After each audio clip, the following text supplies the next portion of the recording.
बिस्मिल्लाहिर्रहमानिर्रहीम, अस्सलाम वालेकुम। उम्मीद है कि आप सब बहुत अच्छे होंगे। तो आज की जो वीडियो है वो एनटीएस से रिलेटेड है। सो एनटीएस से रिलेटेड मैं आपको तरीका बताऊंगी कि फॉर्म कैसे फिल करते हैं, और इसके अलावा फॉर्म फिल करने के बाद आपने फॉर्म को कहाँ पर जमा करवाना है। सो मैं सारी डिटेल आप लोगों के साथ शेयर करूंगी। इस दफ़ा एनटीएस में एक न्यू रूल आया है। बैंकिंग का सिस्टम भी है, एटीएम का भी सिस्टम है, और वन लिंक वन बिल का भी सिस्टम है। तो मेरे पास इसकी इन्फॉर्मेशन नहीं थी कि वन लिंक वन बिल क्या होता है, तो मैंने पूरी इसकी इन्फॉर्मेशन ली है ताकि मैं आप लोगों के साथ शेयर कर सकूं। मैं गई थी नेशनल बैंक सबसे पहले, वहाँ से जाकर मैंने इन्फॉर्मेशन ली। उनने मुझे HBL बैंक का बोला, फिर मैं HBL बैंक मुझे मिला नहीं। मुझे था कि अल-फलाह वालों से, वहाँ पे लड़की होती है तो मैं उससे इन्फॉर्मेशन ले सकती हूँ। फिर मैं अल-फलाह वालों के पास गई थी, उनने मुझे थोड़ी सी इंफॉर्मेशन दी। सॉरी, ट्रैफिक है। अल-फलाह में जो लड़की थी उसने मुझे बताया कि ये ना इजी पैसा और जैस कैश के थ्रू भी हो जाएगा। तो फिर मैं चली गई। मैंने, अब मुझे पता नहीं था, वहाँ पे एक गार्ड अंकल थे, मैंने उनसे डिटेल ली। तो उन्होंने मुझे बोला कि जो सामने दुबई स्टोर है, Dubai shop I think so वहाँ से आप करवा सकती हैं। तो मैंने उनके थ्रू अपनी फ़ीस जो है वो सबमिट करवाई थी। अब मैंने कंप्लीट वीडियो रिकॉर्ड की हुई है। एनटीएस का फॉर्म कैसे फिल करना है वो भी मैं आप लोगों के साथ शेयर कर दूँगी।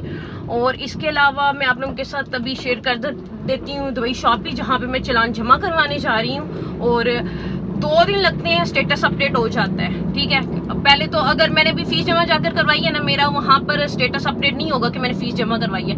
मैंने एक दिन वेट किया, फिर मैंने दूसरे दिन वेट किया, नहीं हुआ था सुबह के टाइम। फिर जब मैंने शाम को चेक किया तो वो फीस अपडेट हो चुकी थी। देन आज मैं दूसरा फॉर्म सबमिट करवाने जा रही हूँ। मैंने 2 में एप्लीकेशन दी है।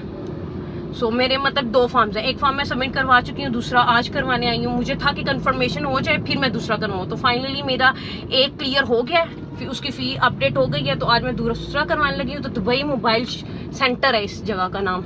सो मैं इसके बाद पार्क करने लगी हूँ, और अंदर जाकर हम जमा करवाएंगे अपनी फ़ी।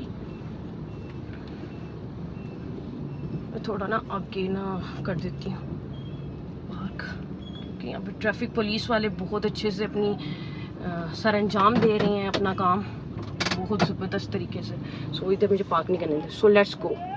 ओके, तो अभी मैं जा रही हूँ अपना चालान जमा करवाने, जो कि 650 रुपये था। तो टोटल 700 बनेगा, क्योंकि one link one bill pay charges भी आपके लगते हैं। तो टोटल आपने 700 लेके जाना है। एक फार्म का 700, और अगर आप 2 फार्म कर रहे हैं तो आपका 700 700 1400, इसी तरह आप पर डिपेंड करता है। ओके, तो अब मैं आपको बताती हूँ कि एनटीएस फॉर्म फिल कैसे करते हैं। तो जिसके पास एनटीएस फॉर्म नहीं है, मैं उसके लिए डिस्क्रिप्शन में अटैच कर दूँगी, वहाँ से जाके आप डाउनलोड कर सकते हैं। तो यहाँ पर 3 चीज़ें लिखी हुई हैं। एडवर्टाइजमेंट है दूसरे नंबर पर, तीसरे पे एप्लीकेशन है। तो एप्लीकेशन फॉर्म करने का तरीका आपको बताने लगी हूँ। ये सारी इंस्ट्रक्शन लिखी हुई है कि पासवर्ड कैसा होना चाहिए, CNIC अपना नंबर आपने लिखना है। पासवर्ड कोशिश करें कि 6 डिजिट हो। ठीक है, CNIC की मदद से आपने सारा फिल करना है, क्योंकि सबका डिफरेंट होगा। तो अपने अपने CNIC आपने लिखना है यहाँ पर।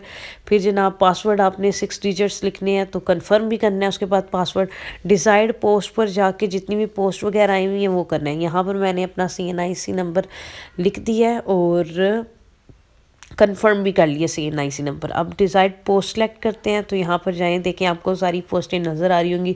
मेल के लिए लादा है, फीमेल के लिए लादा है। तो जो जिसमें भी आपने अप्लाई करना है वो आप देख सकते हैं और उसमें कर सकते हैं आप अप्लाई। दैन आप पासवर्ड लिखेंगे। अपना पासवर्ड लिखने के बाद आपने अपना पासवर्ड कंफर्म भी करना है। तो यहाँ पर मैं अपना पासवर्ड कंफर्म कर रही हूँ। पासवर्ड कंफर्म करने के बाद हम जब साइन अप करेंगे तो हमारा एक अकाउंट बन जाएगा। इस पोस्ट पर हमारा एक अपने CNIC की मदद से हमारा एक अकाउंट बन जाएगा एनटीएस में। ठीक है, हम बाद में जब हमने लॉगिन करना है तो यही सारी चीज़ें हमने याद रखनी है। तो अब जनाब हमारा हम साइन अप कर देते हैं, क्योंकि सारा कुछ क्लियर हो गया। तो अब हम जाएंगे लॉगिन की तरफ। तो प्लीज़ लॉगिन टू कंटिन्यू। अब हमने आगे कंटिन्यू करना है, तो हमें इधर लॉगिन करना पड़ेगा। तो सेम चीज़ें जो मैंने साइन अप करते हुए यूज़ की थी वही चीज़ें मैंने अब यूज़ करनी है लॉगिन के लिए। तो मैं कहती हूँ ये सारा बंदे को खुद करना आना चाहिए। आपको इतने चक्कर नहीं लगाने चाहिए दुकानों वगैरह के जाके हमारा फॉर्म फिल कर दें, हमारा फॉर्म फिल कर दें। ये सारी चीज़ें हमें खुद सीख लेनी चाहिए। जो चीज़ें ऐसा नहीं होता सबको पहले ही आता होता है, सीखने से सारा कुछ आता है। कहते हैं पहले इंस्ट्रक्शन सारी रीड कर लें, दैन फॉर्म फिल करें। लॉगिन करने के बाद ये सारे फॉर्म मेरे सामने खुल गए थे। ठीक है, अब मैं इनको फिल करने लगी हूँ। तो यहाँ पे अपने सिटी का नाम लिखना है। जैसे कि मेरा भिंबर था, मैंने भिंबर सेलेक्ट कर लिया, ठीक है। और मैंने किस पोस्ट के लिए अप्लाई किया वो पोस्ट भी मैंने मेंशन कर दिया, ठीक है। अपना नेम वगैरह लिखना है और अपना CNIC, अपना फादर नेम बिल्कुल सही लिखें जो आपका मैट्रिक की डिग्री पे है, जो मैट्रिक की सनद पे सारी चीज़ें हैं वही वाली मेंशन करें। फादर नेम तो होना ही वही चाहिए जो आपका था मैट्रिक की सनद पर, ठीक है। अब सारी चीज़ें जो जो इन्हें बताया हुआ है वो सारा लिखना है। और मेन चीज़ पासिंग ईयर आपने ठीक रखना है, ठीक है, वो गलत नहीं लिखना। इसका date of birth, religion, email address, वो सारी चीज़ें आपने कैपिटल लिखनी है, कुछ भी स्मॉल नहीं लिखना है। ये देखिए मैंने अपना ईमेल जो है वो स्मॉल लिख दी है, वो खुद ही कैपिटल कर लेगा। इनका जो है ना NTS का सिस्टम, सॉफ्टवेयर सिस्टम, ये बहुत अच्छा था। PSC से मुझे अच्छा लगा क्योंकि PSC में अभी भी आ जाता है सर्वर उनका डाउन हो जाता है कभी भी और मिस्टेक्स होती हैं, पर इनका काफ़ी अच्छा था।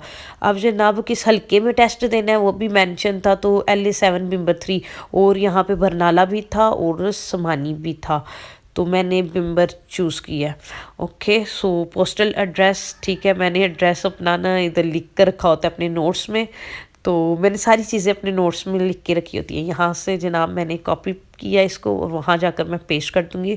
और ये देखें मैंने सारा कैपिटल में लिखा हुआ है, कोई भी चीज़ मैंने स्मॉल नहीं लिखी हुई, तो इधर आपने लिखना ही हर चीज़ कैपिटल में लिखनी है। ओके, ये जो इंस्ट्रक्शन थी ना, मैंने वो सारी इंस्ट्रक्शन रीड की थी, तो उसके बाद मैं ये सारा फिल कर रही हूँ। यहाँ पे जनाब फ़ोन नंबर आपने लिखना है और मैंने अपना फ़ोन नंबर भी लिखा, अपनी मोम का भी फ़ोन नंबर लिखा और अपना नंबर 2 दफ़ा लिख दिया। आर यू डिसेबल, तो अगर नो लिख दें, ठीक है, अल्हम्दुलिल्लाह, अल्लाह का लाख लाख शुक्र, अल्हम्दुलिल्लाह। ओके, फिर आपने फ़ोटो लेनी है, जो उसकी इंचेस और लेंथ उनने बताए हुए थे वो 1.5 बताए थे। यहाँ पे मैंने ना अपनी जो पिक्चर है उसको एक ऐप के थ्रू, अब वो ऐप मैंने डिलीट कर दी है, मुझे याद नहीं रहा। उस ऐप से आपने पासपोर्ट साइज़ अपनी पिक्चर बना लेनी थी, उसकी विड्थ होनी चाहिए 1.5 और लेंथ भी 1.5 रखनी थी। और यहाँ पे मैंने पासपोर्ट साइज़ पिक्चर पहले से सेव करके रखी थी, इसको अब मैं अपलोड कर देती हूँ यहाँ पर, ठीक है। और अपलोड करने के बाद हम बाकी इंस्ट्रक्शन जो हैं वो सारी रीड आउट करेंगे। जब हम फ़ोटो पोस्ट कर देंगे तो वो वहाँ पर सामने आ जाएगी, तो बैकग्राउंड वगैरह की इतनी ज़रूरत नहीं है, बस फ़ोटो होनी चाहिए। 1.5 विड्थ, 1.5 उसकी लेंथ, ऐसी कोई इंस्ट्रक्शन आप पढ़ेंगे ना आपको सही तरीके से पता चल जाएगा। अब जनाब नीचे वाले फॉर्म पे आ जाते हैं। यहाँ पे हमने अपने मैट्रिक का बताना है, अपनी FSC का बताना है और अपनी बैचलर मास्टर जो भी आपने किया हुआ है उसके बारे में बताना है। यहाँ पे बैचलर वाले 2 थे, एक 14 ईयर्स वाला भी था और एक बैचलर 16 ईयर्स भी लिखा हुआ था, ठीक है। हमारा जो है 16 ईयर है वो मास्टर लेवल के इक्वल होता है, तो वो चीज़ मेंशन है इधर।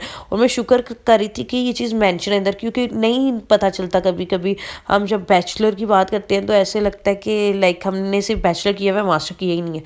मतलब जो हमारी डिग्री आ रही है बैचलर 16 ईयर्स, वो मास्टर लेवल के इक्वल है। तो मैं इस चीज़ पे बड़ी खुश थी कि NTS वालों ने ये इन्फॉर्मेशन वाज़िया तौर पे लिखी हुई है। और ये चीज़ अच्छी है कि इनकी का जो सॉफ्टवेयर वो बहुत अच्छे से अपडेट हुआ है। PSC में इतनी अपडेट नहीं है चीज़ें जितनी NTS में अपडेट थी, ठीक है। और यहाँ से हमने वो सारी डेट्स वगैरह सेलेक्ट करनी है। और पासिंग ईयर, हमने मैट्रिक किस ईयर में पास की, हमारा रिजल्ट कब इशू हुआ, वो डेट जो आपने रखनी है वो एग्जैक्ट सेम रखनी है जो उधर है, इसमें आपने बिल्कुल भी गलती नहीं करनी है। ओके, तो यहाँ पे मैं अभी सारा चीज़ें फिल कर रही हूँ, तो ये सारी चीज़ें आपके पास होंगी, update marks, total marks, each and everything. Okay, तो आगे सारा फॉर्म आपने फिल करके ओके कर देना है। सारा कुछ सीधा सीधा, आपने कितने मार्क्स लिए, कौन से स्कूल से आपने पढ़ा, कौन से कॉलेज से, कौन सी यूनिवर्सिटी से, सब कुछ फिल करके आपने ओके कर देना है। तो जनाब यहाँ पर मैं अपना फॉर्म वगैरह सबमिट करवा चुकी थी दुबई शॉप पर, मैंने आपको पहले भी आप लोगों के साथ डिस्कस किया था। तो अभी मैं आ गई हूँ जनाब, मुझे चाहिए थी अपने लिए एक सिम, तो यहाँ पर मैं जूम की सिम लेने लगी हूँ। बहुत से लोग कमेंट करेंगे कि यहाँ से ऐसे वैसे सिम नहीं लेनी चाहिए, लेकिन मैं इस चीज़ को नहीं मानती हूँ, ठीक है।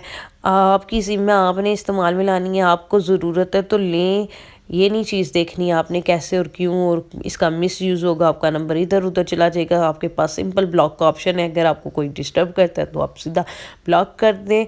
और जिसको ज़रूरत है उस बंदे ने तो लेनी है जनाब। और जैसे कि आपको पता है कि मैंने अभी रियल स्टेट में वीडियोज़ बनाना स्टार्ट की हैं, तो मुझे ज़रूरत थी उसके लिए लादा नंबर की, तो यहाँ से जनाब मैंने जूम का नंबर ले लिया। और जनाब आज का व्लॉग यहीं पर एंड करते हैं, अब हम मिलेंगे अपने नेक्स्ट व्लॉग में।